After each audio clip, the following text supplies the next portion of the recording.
Hello दोस्तों, आप सभी को मेरे YouTube चैनल पर फिर से स्वागत है।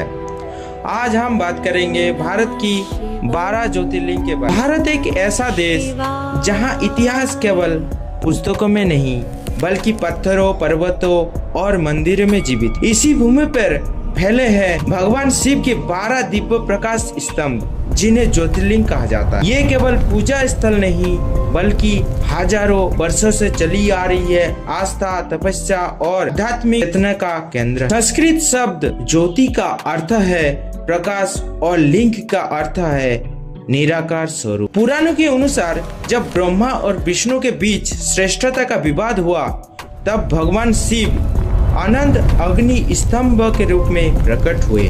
जिस स्थान पर ये दिव्य ज्योति प्रकट हुए वही स्थान कहलाया ज्योतिर्लिंग। भारत में ऐसे कुल 12 ज्योतिर्लिंग माने गए हैं जो चारों दिशाओं में फैले हुए हैं। सबसे पहला ज्योतिर्लिंग सोमनाथ ज्योतिर्लिंग जो गुजरात में स्थित है। सोमनाथ को भारत का पहला ज्योतिर्लिंग माना जाता है। ये मंदिर बार बार नष्ट हुआ और हर बार फिर से खड़ा हुआ, आस्था की अटूट शक्ति का प्रतीक बनकर। दूसरी ज्योतिर्लिंग है मल्लिकार्जुन ज्योतिर्लिंग जो श्री सैलम में बना हुआ है। ये आंध्र प्रदेश में स्थित है। शिव और पार्वती की संयुक्त उपस्थिति को दर्शाता है ये ज्योतिर्लिंग। ये स्थान शक्ति और शिव के संतुलन का प्रतीक है। तीसरा ज्योतिर्लिंग है महाकालेश्वर ज्योतिर्लिंग जो उज्जैन में स्थित है। महाकालेश्वर दुनिया का एकमात्र दक्षिण मुखी ज्योतिर्लिंग है। यहाँ शिव समय के स्वामी महाकाल के रूप में पूजे जाते हैं। चौथा ज्योतिर्लिंग है ओमकारेश्वर ज्योतिर्लिंग।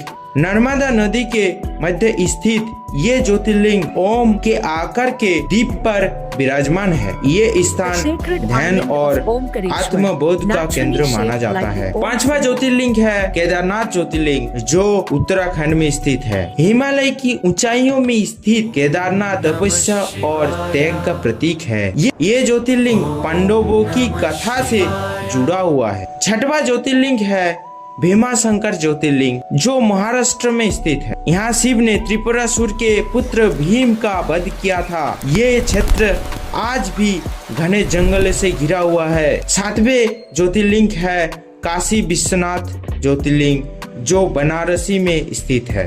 काशी जहाँ जीवन और मृत्यु का चक्र समाप्त होता है। मान्यता है कि यहाँ मृत्यु पाने से मोक्ष की प्राप्ति होती है। आठवें ज्योतिर्लिंग त्र्यंबकेश्वर जो नासिक में स्थित है। ये ज्योतिर्लिंग 3 मुखों वाला है, ब्रह्मा, विष्णु और महेश का प्रतीक। यही से गोदावरी नदी का उद्गम हुआ था। 9वां ज्योतिर्लिंग है वैद्यनाथ ज्योतिर्लिंग जो झारखंड में स्थित है। यहाँ शिव एक वैद्य के रूप में पूजे जाते हैं। मान्यता है कि ये स्थान रोग और कष्ट से मुक्ति देता है। 10वें ज्योतिर्लिंग नागेश्वर ज्योतिर्लिंग जो गुजरात में स्थित है। अगर आप लोग सोमनाथ ज्योतिर्लिंग जा रहे हो तो उसके पास में ये ज्योतिर्लिंग स्थित है। नागेश्वर ज्योतिर्लिंग भय और नकारात्मक शक्तियों से रक्षा का प्रतीक। ये शिव की रक्षक शक्ति को दर्शाता है। रामेश्वरम 11वें ज्योतिर्लिंग है। रामेश्वरम ज्योतिर्लिंग जो तमिलनाडु में स्थित है। ये ज्योतिर्लिंग रामायण से गहराई से जुड़ा हुआ है। ये स्थान शिव और श्री राम की भक्ति का अद्भुत संगम है। 12वें ज्योतिर्लिंग और अंतिम ज्योतिर्लिंग कृष्णेश्वर जो कि महाराष्ट्र में स्थित है। कृष्णेश्वर 12 ज्योतिर्लिंग में अंतिम है।